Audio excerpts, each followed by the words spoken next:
So we're now at the corner of King and Herb Streets.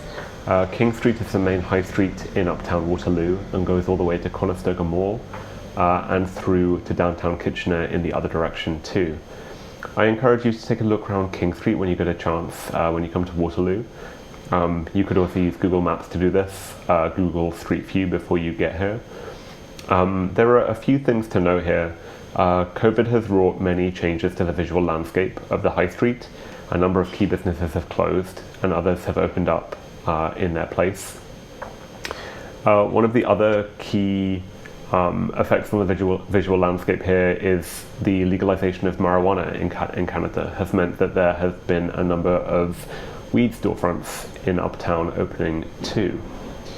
As we were walking from the last stop to this one, we saw Communitech, which is a co-working space for digital media and other small firms.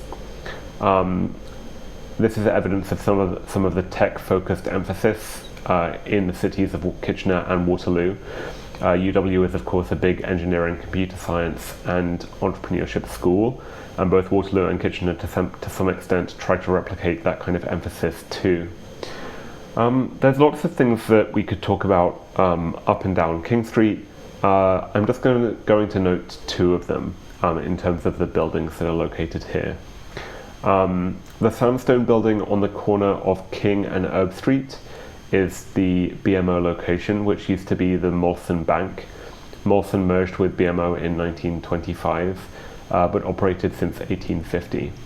You can check out the facades of the blocks and buildings here, and especially pay attention to kind of just above eye level.